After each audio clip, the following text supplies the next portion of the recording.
주신 말씀은 구약성경 시편 제16편 1절부터 5절까지입니다. 구약성경 시편 제16편입니다. 제가 가진 성경은 구약성경 812페이지에 있습니다. 시편 제16편 1절부터 5절까지를 한 구절씩 받도록 합니다. 하나님이여 나를 지켜주소서. 내가 주께 피하나이다.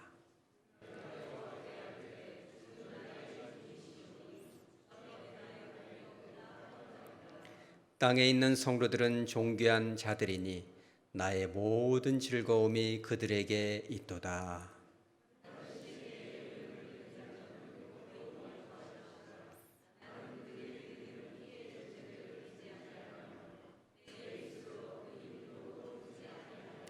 다 같이 여호와는 나의 산업과 나의 잔의 소득이시니 나의 분깃을 지키시나이다. 아멘. 잠깐 기도합니다. 거룩하신 하나님, 이 귀한 아침에 주신 말씀을 가지고 단위에 섰사오니 성령 하나님 임재하여 주셔서 아버지의 거룩하신 뜻을 바르게 선포할 수 있도록 붙들어 주시고 말씀을 듣는 우리들의 심령에 어두움이 물러가고 냉랭함이 사라지며 주님을 더욱더 뜨겁게 사랑할 수 있는 사랑의 은사가 부어지는 축복의 시간 되게 하여 주시옵소서. 거룩하신 예수님의 이름으로 기도합니다. 아멘. 많은 이들이 이제 주일이 되면 그저 항상 하던 대로 습관을 좇아서 우리가 예배를 드리게 됩니다. 겉에서 볼 때는 이 사람이 정말 신실한 사람인가 아닌가 판별할 수가 없죠. 어려운 것입니다. 다른 사람을 볼 게 아니라 내가 내 자신을 볼 때에도 내가 진짜 하나님의 사람인가, 내가 말씀대로 바르게 살아가고 있는가, 참된 예배를 드리고 있는가. 그렇죠. 악기를 연주하면서도 혹시 공연을 하고 있지 않는가, 말씀을 들으면서도 하나님께 예배하는 대신에 혹시 관람을 하고 있지 않은가, 스스로를 살펴볼 수 있어야 됩니다. 그렇다면 저와 여러분이 드리는 예배가, 찬양이 공연이 아니라 진정한 찬송이고, 또 우리가 듣고 있는 이 말씀에 우리의 이 자세가 관람이 아니라 진정한 예배인지 아닌지를 알 수 있는 한 가지 방법이 있습니다. 이것은 누구를 평가할 것도 없이 내 자신을 보면 되는 것이죠. 여러 가지 방법이 있겠지만 단 한 가지를 말하라면, 원치 않는 어려움이 왔을 때, 고난이 왔을 때, 뜻밖의 곤란한 그런 역경을 경험하게 될 때입니다. 그럴 때 내 신앙이 진짜인가 아닌가를, 정말 살아있는 신앙인가 스스로가 평가할 수 있는 거죠. 그래서 오늘 이 시편 16편의 이 저자인 다윗은 4절에서 그렇게 말하고 있어요. 많은 이들이 여호와를 믿고 섬기고 찬양한다 하지만 적지 않은 이들이 이렇게 할 것이다. 4절에 뭐라고 나옵니까? 다른 신에게 예물을 드리는 자가 나올 것이다. 그죠? 예수를 믿고 사랑한다 하지만 힘들고 어려울 때 다른 신에게 예물을 드린다. 한글 번역으로는 다른 우상에게 예물을 드린다 이렇게 나오지만, 예물을 드린다라는 그 원어의 뜻을 더 정확하게 파헤쳐 보면 섬기기 위해서, 어려움을 해결해 주십사 부탁하기 위해서 간절한 마음으로 그 대상에게 달려간다는 뜻입니다. 우리가 예수를 믿으면서도 정말 예수님이 아닌 다른 대상에게 집착하고 갈망하고 더 바라보는 일들이 얼마나 많습니까?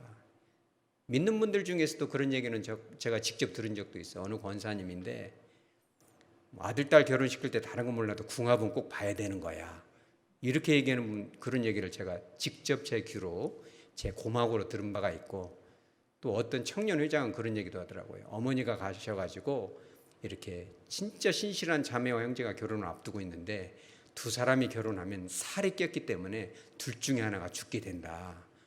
그러면 저한테 왔어요. 이거 어떻게 하면 좋겠냐고. 엄청 두려워하더라고요. 여러분, 오직 예수만 의지하시기 바랍니다. 저는 절대 아닙니다. 여러분 그렇게 장담할 수 있을까요? 마음이 약해지면요 어딘가 가게 됩니다. 꼭 우상이 아니어도 그렇죠. 사람들은 이 사탄은 또 교묘하기 때문에 아름답게 이렇게 포장을 합니다. 제가 그 지난 여름에 휴가를 가서 봤던 게 뭐냐면 타로점 이런 거 하는 거 있더라고요. 문신하는 데가 많고 뭐 눈썹 문신 같은 건 해도 좋지만 뭐 몸에다 막 호랑이 막 뱀 같은 거 그려놓으면 안 되잖아요. 그런 건 가급적 하지 마시기 바랍니다. 같이 목욕 갔다 담임 목사님 깜짝 놀라지 않겠습니까? 그런데 그 문신집하고 같이 짜란이 있는 게 뭐냐면 타로점이 많더라고요. 그러니까 저는 들어가 보진 않았는데 별로 가보고 싶지도 않습니다. 여러분들도 가지 마시기 바랍니다. 가면은 막 향기로운 냄새와 그리고 품이 있는 그런 막 책들이 다 꽂아져 있고 막 마시는 커피가 있고 카드로 착착착 하면서, 근데 그들 중에 정말 신을 받아서 하는 사람들도 있습니다. 한 번 가면 두 번 가고 마음속에 있는 것을 쪽집게 같이 딱딱 씹어내죠. 그렇게 하는 사람들이 있다는 거예요. 여러분, 다윗은 그랬을까 안 그랬을까요? 다윗의 마음속에도 여호와만 꼭 믿어야 되나? 여호와가 나를 꼭 지켜주나? 다른 방법을 찾아봐야 되지 않을까? 여러분, 다윗도 그랬습니까 안 그랬습니까? 다윗도 한두 번 그랬습니다. 사무엘상 27장에도 나오고 그 전에도 나오는데 어디로 도망가요? 블레셋으로 도망갑니다. 블레셋으로 도망가는 거죠. 그러니까 사실 이 다윗이 자기 자신에게 이렇게 다짐하는 거예요. 소극적으로 4절에 다른 신에게 예물을 드린 자는 어떻게 될 것이다? 괴로움이 더할 것이다. 잠깐은 시원할 수도 있겠습니다. 왜? 탁탁 맞추니까. 그죠? 탁탁 맞추고 뭔가는 시원하잖아요. 그죠? 찾아가는 것입니다. 믿는 분들 중에서도요, 은근히 술에 중독된 분들도 꽤 많습니다. 이 자리를 빌어서 말씀드릴 수가 없겠죠. 해서도 안 되고. 시원한 거, 여름에 뭐 별거 있습니까? 치킨에다가 탁 돼서 마음속까지 뻥 뚫어지는 그런 거 있잖아요. 맥으로 시작해서 주로 끝나는 거. 여러분, 그런 걸 즐기는 사람도 있습니다.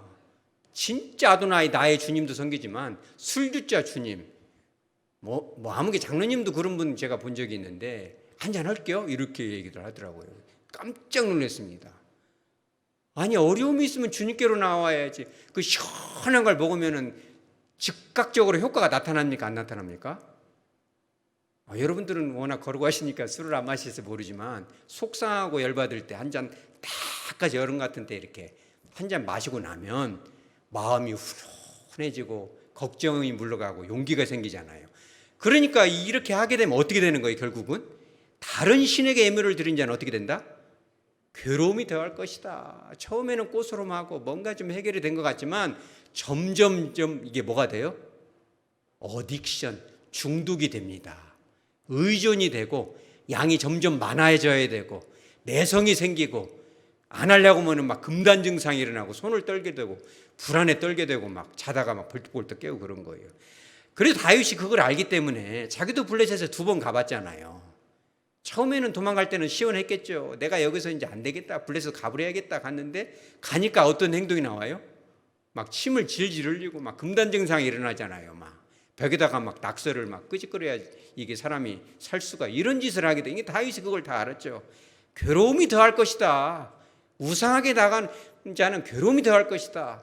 괴로움이 더한다는 이 문법이 히브리에서 어떤 문법이면 좋겠어요?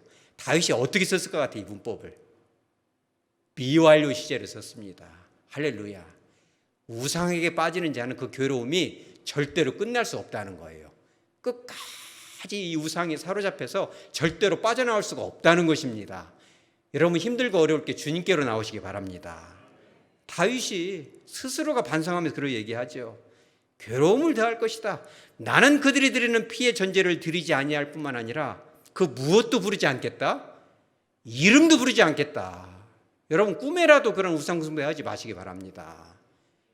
제가 이 어린 시절에 서울에 갔다가 깜짝 놀랐는데 이 서울 사람들은 다르더군요.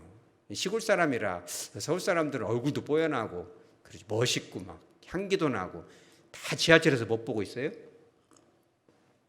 한 30 몇 년 전인데 한 40년 됐을까요? 다 책을 보고 있어요. 이렇게.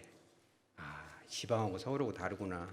다 책을 읽고 있는데 역시 뭔가는 그 시간을 쪼개서 쓰는데 최근에 가서 깜짝 놀랐어요. 다 뭘 보고 있어요? 다 스마트폰 보고 있어요.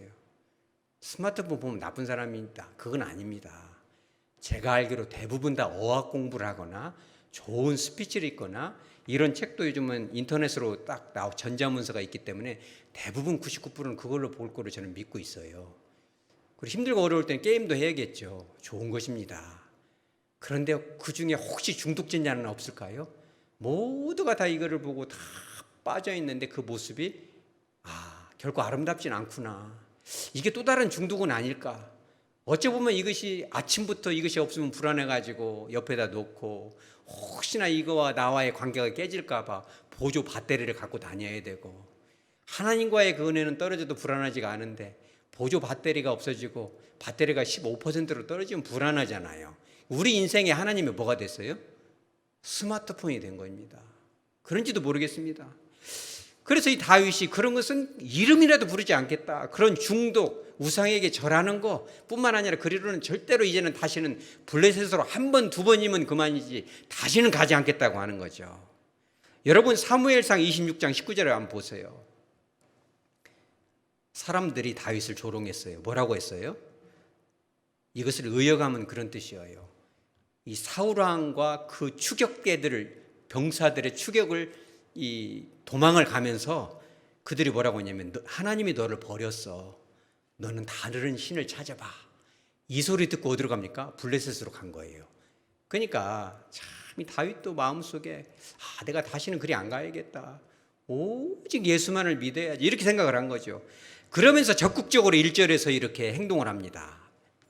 시편 16편 1절에 하나님이여 나를 무엇하소서? 지켜주소서. 하나님께서 여러분들을 지켜주시기 바랍니다.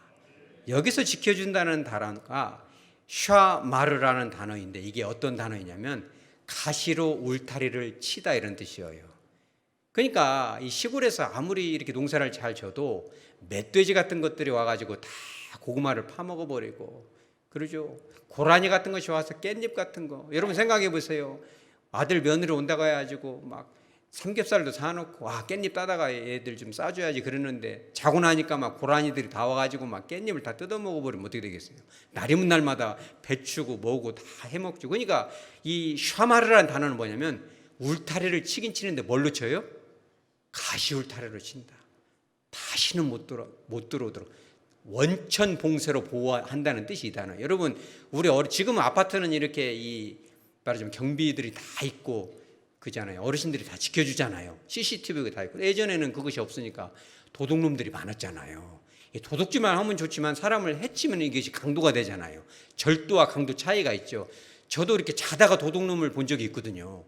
이러고 자고 있는데 뭐가 가만히 보니까 돈이 자꾸 없어져. 이러다 보니까 쑥 들어와서 지갑을 꺼내고 딱 나가는데 제가 도둑을 잡았어요. 그래서 쫓아가가지고 잡았는데 어찌 그렇게 도둑질 하세요? 저도 돈 꼭 필요한데 도둑질을 나쁜 짓입니다. 나이가 어려서 어떻게 경찰서로 데려갈 수는 없고 진짜 다시는 오지 말고 그런 짓 하지 마세요. 보낸 적이 있는데 만약에 그게 이 절도범이 아니고 강도면 어떻게 했겠어요? 요즘 막 가뜩이나 막 날카로운 거 갖고 막 휘두르고 다니고 막 이러는데 얼마나 두렵겠어요. 그러니까 우리 어렸을 때 이렇게 집집마다 보면은 그런 이 도둑 강도에 이렇게 이 트라우마가 있는 분들은 담벼락 위에다가 뭘 박아놔요? 못 같은 거 박아놓죠. 인심이 사납다고만 욕할 것은 아니에요. 왜냐면 오지게 이렇게 그런 과거가 있으면 마음이 도저히 잠이 안 오잖아요. 두려운. 요즘은 뭐 캡스도 있고 뭣도 있고 다 지켜주잖아요. 딱 문 열으면 막 3분 만에 출동하잖아요, 이게요. 근데 그런 것이 없으니까 어떤 사람들은 막 병을 깨트려가지고 막 맥주병 깨서 막 다 박아놓고 그 세면에다가 그런 걸 하잖아요. 그러니까 지금 샤마르라는 것이 그런 거예요. 다윗이 하나님께 기도하고 있는 거예요. 이 사울의 이 추격대들이 막 쫓아오니까 막 이 자다가 죽는 거 아니야. 그러니까는 하나님께서 울타리로 가시 울타리로 쫙 쳐 주시옵소서라고 지금 기도하고 있는 거죠. 그러면서 하반절에 뭐라고 합니까? 내가 죽게 피하나이다. 그러니까 우리 성경에는 하나님이여 나를 지켜주소서 내가 죽게 피하나이다 이렇게 간단하게 나오죠. 히브리어에는 하나님이여 나를 지켜주소서 이 문장과 내가 죽게 피하나이다라는 두 문장 사이에 뭐가 있냐면 접속사 키라는 접속사가 들어있어요. 이 키의 뜻은 뭐냐면 우리 따라서 하죠. 왜냐하면. 이것이 어찌 보면 참 당돌한 표현이에요. 하나님 저를 꼭 지켜주세요. 왜냐하면 내가 주님께 피하였나이다. 이게 어찌 보면 뻔뻔한 말이에요. 내가 주님께 피했으니까 하나님 나를 지켜주는 거 아니에요.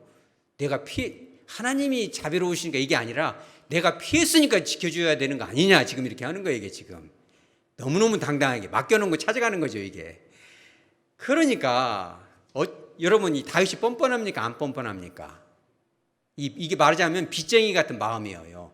이 빚쟁이라 하면 원래는 돈을 빌려준 사람이 빚쟁이에요. 그리고 돈을 빌려간 갚아야 될 사람, 채무자를 뭐라고 그래요? 빚꾸러기라고 합니다.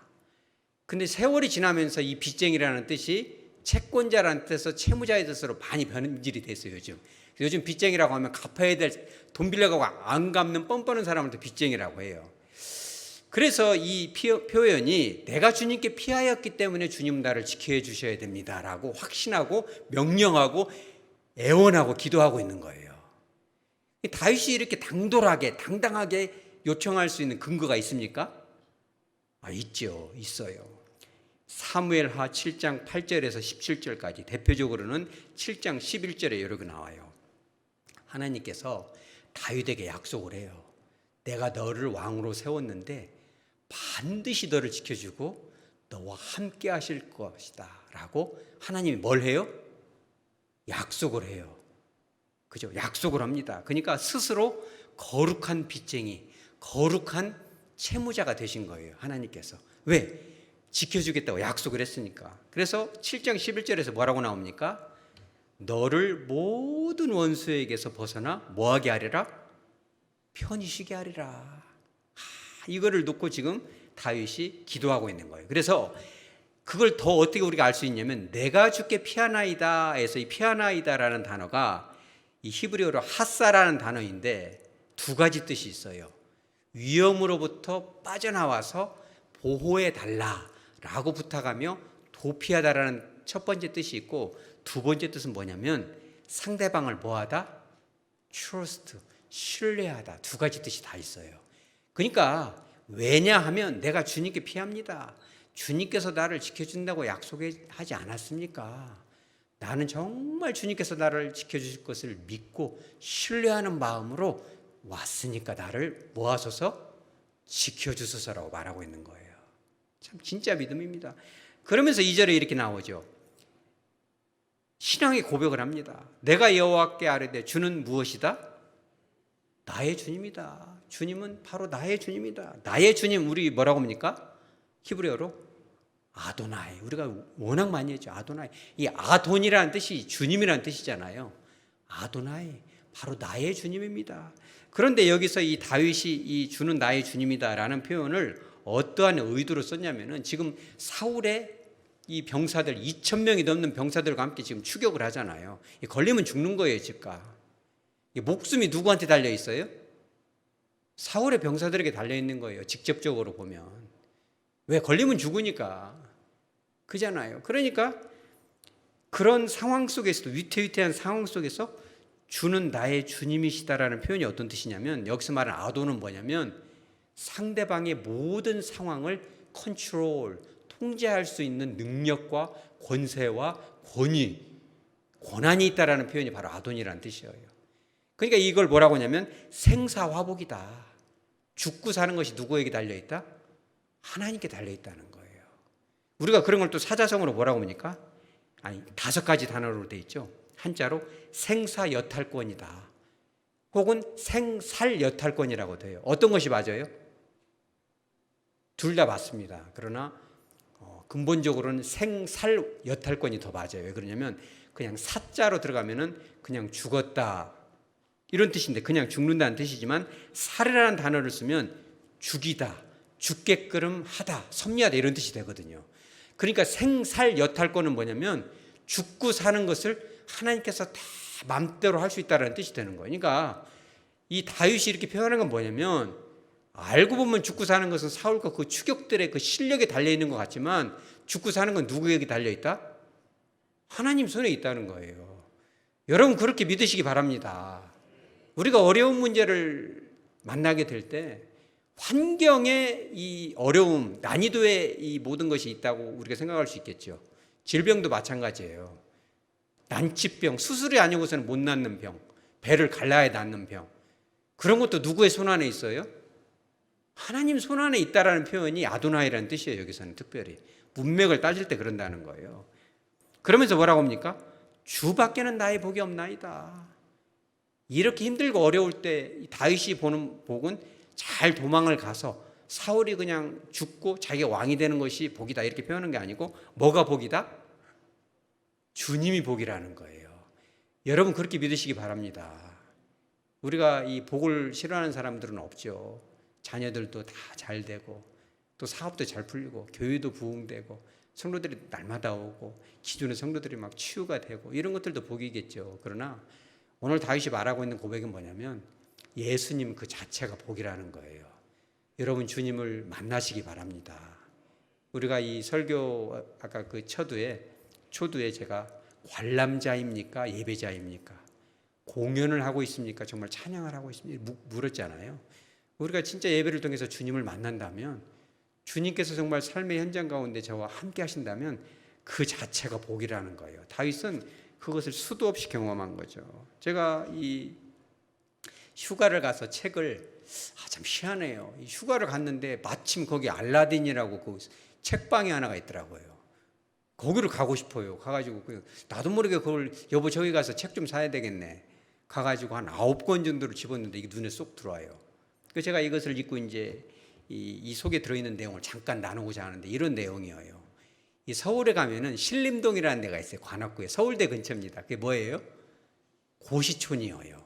사법고시, 행정고시, 외무고시, 공무원 시험, 무슨 공인회계사 다 거기서 우리나라 이 공부 좀 한다는 사람들은 다 지역에서 거기를 올라오고 거기 고시촌, 원룸 그런 거 다 많아요.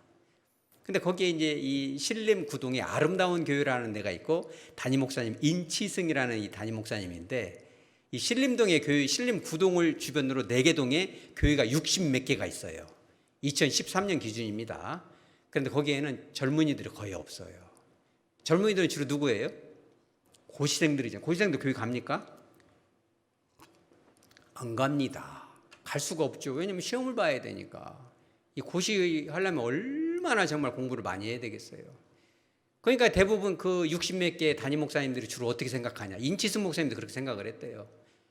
쟤네들은 진짜 불쌍한 애들이고 정말 한 1분 1초가 아까운데 평소에 신앙생활 잘하는 애들도 부모님들이 목사님 아들도 야 시험 공부할 때는 좀 교회 좀 빠지고 그냥 예배 드릴 마음으로 공부해 이런 식으로 다 하니까 다 교회들을 안 나가고 그리고 또 어떻게 그들을 잘 섬겨서 교회를 나와서 신앙생활을 해도 고시에 합격을 하면 다 어떻게 돼요? 다 떠날 사람들 아니겠어요 애들이. 그러니까 그들 섬겨봐야 괜히 헌금 낭비되고 그럴 필요도 없고. 그리고 주로 이 고시생들이 말하자면 머리가 영리하고 그러니까 까다롭고 좀 비판적이고 까시랍고 싸납고 막 예민하고 이런 애들이 많다라는 그런 선입견이 생겼어요. 근데 인치승 목사님도 그렇게 똑같이 얘기를 했어요. 애들이 너무 자기 중심적이고 근데 그럴 수밖에 없다는 거예요. 근데 하나님이 그런 마음을 줍니다. 이 목사님한테. 그래도 다른 목사들은 다 그래도 너는 그러면 안 되지. 저 아이들 알고 보면 진짜 불쌍하고 정말 힘든 아이들이다. 네가 좀 품어야지. 그래도 교회에 몇 달, 몇 년 섬겨서 그들이 떠날지라도 그러죠. 사회에 그런 이 고시를 합격해서 사회의 지도층이 되면 그들이 정말 하나님의 영향력을 가지고 빛과 소금이 될 수 있다면 네가 속한 교회에서 출석하지 않더라도 그게 하나님 뜻이 아니냐. 이런 감동을 도전을 받아요. 그래가지고 2002년, 3년도부터 그걸 해요. 명절 때 집에 못 가는 애들을 데려다가 떡국을 먹여요. 마음이 뭉클합니다. 그죠? 그러고 나서 이제 그들을 놓고 막 기도를 해요. 그러면서 그분이 했던 것이 그거예요. 너희들 복 받기 위해서 예배 드리는 자 되지 마라. 진짜 복은 뭐다? 아까 다윗이 뭐라고 써요? 주 밖에는 나의 복이 없나이다. 너희들이 진짜 하나님을 만나라. 하나님 자체가 복이다. 그죠? 그거를 늘 강조를 해요. 예배를 통해서 인격적으로 주님을 만나야 된다. 간절하게 부탁을 합니다. 그래서 2003년도에 다른 공무원 시험 이런 거 다 빼고 사법고시만 몇 명을 합격을 합니까? 그 교회에서 주님을 만난 애들이 19명이 사법고시가 그 교회 안에서만 합격을 합니다. 점점 많아져요. 그죠? 사법고시, 행정고시 패스하기 위해서 그 교육 한 게 아니라 그 아이들이 원래 100명도 안 되는 그 무너져가는 교회에서 지금은 2013년 기준에 1,500명 정도 보여요. 그 교회 특징은 남자들이 많아요. 남자들이 많고 청년들이 많고. 왜? 그 무뚝뚝한 남자들이 주님을 만나고 울고 흐느끼고 주님과의 교제가 있기 때문에 그런 거죠. 여러분 그렇게 되시기 바랍니다. 교회가 그렇게 돼야죠. 2007년도에는 사법고시가 그 교회 안에서만 몇 명이 합격해요? 자그마치 77명이 사법고시만, 다른 시험은 다 뺍니다. 할렐루야. 사법고시만 패스하면 뭐 땡 잡은 거고 복 받은 겁니까? 아니요. 그래서 그 목사님이 책을 냈어요. 그거 아닙니다. 복 받기 위해서 예수 믿는 기복설교를 하는 거 아닙니다. 진짜 복은 예수님 자체가 복이라는 거를 이 고시 합격한 청년들 중에서 32명을 뽑아서 간증문을 썼어요. 제가 그 중에 하나만 읽어드립니다. 제50회 사법시험을 합격한, 이름을 본인이 다 썼기 때문에 제가 읽어드리는 거예요. 이건웅이라는 청년인데 이제 병장 제대를 했어요. 2003년 6월 달에. 그러고 나서 머리가 좋았던 청년인데 본인이 그렇게 얘기했어요. 자기가 머리가 좋다고. 시험을 봤어요. 사법시험 1차에 딱 합격을 하니까 이 아이가 원래 모태신앙이에요. 엄마 뱃속에서부터 교회를 다녀가지고 주일날은 공부를 아예 안 해요. 율법주의적으로. 그리고 토요일날은 날을 새요. 열심히 공부해서 사법고시 1차 패스하니까 본인이 그렇게 얘기를 했어요. 아, 내가 좀 머리가 좀 좋구나. 열심히 하면 되네. 이런 생각을 했어요. 그런데 여기 뭐라고 써있냐면 어리석은 생각을 품었습니다. 연거푸 2차를 떨어져요. 2차례를 떨어지더니 그렇게 사랑했던 여자친구가 떠나버립니다. 너 별 볼 일 없구나. 그만 만나자 가버렸어요. 그래가지고 어마어마한 충격을 받습니다. 그러면서 뭐라고 하냐면 자기가 교회를 떠난 건 아니었대요. 하나님을 잊어버리는 것도 아니었지만 하나님을 사랑하는 뜨거운 마음을 잃어버렸대요. 그리고 교회 앞에서 찬양으로 악기를 연주하는데 자기가 그렇게 써놨어요. 제가 하는 것은, 악기로 봉사하는 것은 찬양이 아니라 공연이었다라고 얘기를 해요. 그리고 예배를 드리는데 하나님이 내 예배를 받아준다라는 느낌을 수년간 못 받았어요. 내가 그냥 구경만 하고 가는 걸. 혹시 여러분들 중에서 예배 드릴 때 구경하고 가는 분들 계세요? 구경을 한다거나 평가를 한다거나 오늘 찬양은 누가 좀 잘하네, 기도를 또박또박 잘하네, 목사님이 설교 준비를 잘했구만, 이렇게 평가하는 분들 혹시 계세요? 여러분들 중에는 없으시기 바랍니다. 이거는 관람이고 평가하고 심판이 되는 거예요. 이 형제가 이제 그걸 느낀 거예요. 내가 이렇게 관람을 하고 있구나, 공연하고 있구나. 그죠? 그런데 이분이 이렇게 써놨어요. 이 청년이 평생토록 잊지 못할 그날이 있었다는 거예요. 엄마랑 함께 다녔던, 십몇 년 다녔던 그 교회를 잠깐 떠나서 청년들과 함께 갔던 그 지하에 있던, 지하 상가에 있던 그 아름다운 교회를 한번 가봤어요. 특별 새벽 기도회를 한다길래 우리 교회도 한번 이제 특별 새벽 기도회를 한번 하면 좋을 것 같습니다. 아직은 아니지만. 근데 특별 새벽 기도를 한다길래 그걸 갔는데 이분이 이렇게 써놔요. 2007년 1월 17일 새벽 예배 때 기도를 하는 거예요. 뭐라고 기도하냐면, 하나님, 사법 1차를 다시 봐야 되는데 너무너무 불안하니까 꼭 좀 합격 좀 해주십사. 기도를 막 간절하게 기도를 하는데 하나님께서 그런 음성을 주시더라는 거예요. 십자가의 사랑을 받아들여라. 나는 너를 단 한 번도 거절한 적이 없는데. 이 아이가 항상 그런 마음을 품고 있었거든요. 하나님이 내 기도를 들어주실까? 나는 그냥 공연만 하지 내 기도를 안 받을 거야. 항상 그 말로는 할 수 없는 그 죄책감, 율법주의, 하나님이 이러다 나를 혼내겠지, 언젠가는 두드려 맞을 거야, 항상 이런 생각에 무의식 중에 갖고 있었거든요. 근데 하나님께서 너를 정말 사랑한다. 십자가의 사랑을 너는 그냥 받아들이면 되는 거야. 나는 너를 한 번도 외면한 적이 없어. 마음에 너무너무 기분이 좋아서 그 날을 잊어버릴 수가 없다는 거예요. 2007년 1월 17일 그 새벽 시간을. 그러고 나서 이제 1차 시험을 보러 갔는데 희한한 경험을 합니다. 이분이 이렇게 써놨어요. 여기다가 이 책 102페이지에 이렇게 써있는데, 1차 시험을 보러 가는 날 마치 살아있는 사람이 바로 내 옆에 꼭 붙어있는 것 같이 하나님께서 시험장에 들어오셔서 나와 함께 하신다는 느낌을 아주 강렬하게 받았어요.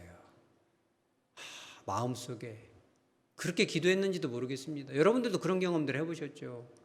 하나님, 교회에서만 나를 만나주는 줄 알았는데 사법고시 1차 보는데 여기가 어디라고 여기까지 찾아오셨어요. 제가 어느 정치인이 그런 고백하는 걸 봤어요. 그분이 국무총리까지 했는데 자기 부인이 뭔 가방 하나 잘못 받았다고 교도소 끌려간 사람이 있거든요. 그분이 그 얘기하더라고요. 그날 밤 교도소까지 주님이 저를 찾아와 주셨다고 그러면서 찬양을 부르는데 눈물이 나더라고요. 이 아이도 이랬는지 모르죠. 이 건웅이라는 이 청년이. 지금은 이제 검사, 판사 하는지도 모르겠습니다. 10년이 지났기 때문에. 하나님, 여기가 어디라고 여기까지 찾아오셨어요. 1차 시험 보는데 볼 수가 없었대요. 왜 그래요? 눈물이 나가지고. 주님, 여기까지 오셨어요. 울면서 시험을 봤대요, 이게. 합격했겠어요? 불합격했겠어요? 합격했죠. 2차를 봤습니다. 합격했어요? 불합격했어요? 불합격했습니다. 불합격했어요. 너무너무 마음이 상해서 주님, 나는 이제 주님을 영적으로도 만났고 주님을 위해 충성될 준비가 됐는데 이 어쩐 일입니까? 금요 기도에 가서 기도를 해요. 너무너무 마음이 아픕니다. 그런데 주님이 영적으로 보여줘요. 뭘 봐요? 하나님 아버지께서 내 옆에서 울고 있어요. 흐느끼면서. 아가, 내가 너를 너무너무 붙여주고 싶구나. 너무 붙여주고 싶은데 조금만 네가 준비해야 되니까. 흐느끼는 그 아버지의 모습을 영적으로 느낍니다. 얼마나 탐복을 했어요. 그러고 나서 이제 2차 시험을 다시 이제 봐야 하잖아요. 다시 이제 5월 달에 찾아왔는데 담대함은커녕 두려움이 밀려오기 시작해요. 밥을 먹을 수가 없어요. 왜? 그 불안 때문에 덜덜덜덜 떨리는데 책이 눈에 안 들어와요. 하루 종일 책이 여기 이렇게 써 있어요. 3장도 볼 수가 없는 지경이 되어버렸어요. 이게 시험이 딱 한 달 남았는데 밥이 목 근육으로 안 들어가요. 그러니까 목사님이 그래요. 구역 예배를 드리십시오. 그래서 이제 본인이 생각하기를 이거 내가 시험의 문제가 아니라 내가 이러다 죽는 거 아니야. 그래서 구역 예배를 갔더니 그 청년들, 우리 교회도 그렇게 되시기 바랍니다. 우리 같은 구역원들이 힘들고 어려울 때 그 맨날 먹는 밥 한 끼라도 굶어서 금식해서 우리 기도해 주시기 바랍니다. 그 청년들이 막 금식을 하면서 기도를 해줘요. 건웅아, 힘내. 하나님께서 함께 하시잖아. 힘내. 그런데 막 이 건웅이가 얼마나 예민하냐면은 시험 보는 전날 막 병이 나가지고 4일 동안 시험을 본대요. 이 사법시험 전 안 봐서 잘 모르는데 4일 동안 보는데 닌게르를 꽂고 다녔어요. 나흘 동안. 그런데 얼마나 기도했는데 어떤 일이 벌어지냐면 시험장에 갔는데 시험장에 딱 앉아있는데 교회 안에 앉아있는 느낌을 받아요. 평안이 임합니다. 여러분들의 삶 가운데 주님의 평안이 임하시기 바랍니다. 여호와 샬롬이 바로 그것입니다. 내가 사망의 음침한 골짜기를 다닐지라도 나흘 동안 얼마나 마음이 편한가. 그렇죠? 시험지를 딱 내려고 하는데 뭐가 딱 눈에 보여요. 뭐가 보여요? 잘못 쓴 오답이 보여요. 그거를 고치기를 몇 바탕을 했어요. 시험을 보고 어느 날 이제 결과가 나오기 전날 금요 기도회 때 여러분들 수요 기도에 나오시기 바랍니다. 아멘이 좀 어려운 것은 제가 이해합니다. 그런데 나오면 기적이 일어나고 주님을 붙잡게 되는 것입니다. 그죠? 아멘 못하게 하는 것도 영적인 역사가 있어요. 왜? 입을 크게 열라 내가 너를 먹이리라 그잖아요. 안 되면 손으로 잡아서라도 하는 겁니다. 아멘을. 그러니까 금요 기도회 때 딱 와서 이 청년이 이렇게 기도했어요. 하나님, 사법고시도 중요하지만 우리 따라서죠. 저는 예수님이 더 소중합니다. 이렇게 기도해요. 그러고 나서 이 청년이 1년 전부터 꿈꿨던 게 뭐냐면 방언 기도가 그렇게 하고 싶었어요. 여러분 생각해 보세요. 40살, 50살 먹은, 그렇죠. 60살 먹은 어르신들이 남자인데 여자가 아니고, 우리는 유교 문화잖아요. 어르신들이 막 그잖아요. 감정을 억제하면서 흐느끼면서 주님과 속삭이듯이 방언하면서 나 자신을 위해서가 아니라 그 젊은 청년들에서 흐느껴서 우는 모습을 봐봐요. 나도 주님과 저런 관계를 맺으면서 살아야 되는데, 하나님, 떨어져도 좋으니까 이번이 마지막입니다. 떨어져도 좋습니다. 주님이 더 소중합니다. 저 그 기도하고 싶어요. 근데 그날 입술이 터집니다. 할렐루야. 방언을 받아요. 그리고 나서 그 다음날 합격합니까? 불합격합니까? 합격하죠, 당연히. 근데 이분이 이렇게 고백을 했어요. 건웅이가.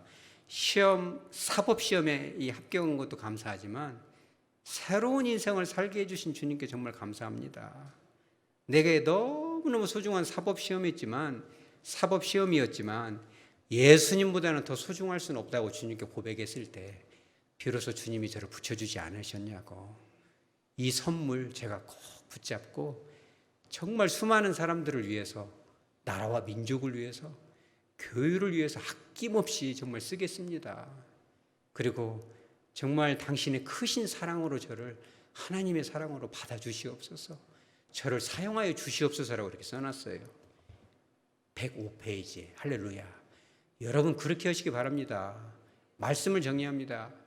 우리의 신앙이 정말 관람자의 신앙인지, 그렇죠, 공연하는 신앙인지, 찬양단에 쓰는 여러분들도 꼭 그렇게 기억하시기 바랍니다. 내가 공연을 하고 있는지, 정말 주님을 영적으로 찬양하고 있는지, 이 자리에 앉아 있을 때 우리가 정말 주님을 갈망하고 있는지. 물론 눈으로 보이는 현세적인 축복도 축복입니다만 가장 복 중의 복은 뭐예요? 예수님 그 자체인 거예요. 이 청년이 2차 시험 때 제가 그걸 빼먹었는데 그렇게 기도한 게 있어요. 뭐냐면 이렇게 기도했더라고요. 주님, 성령 하나님, 정말 시험장에서 저를 떠나지 마시고 성령님 시험장에서 저와 함께 해주세요.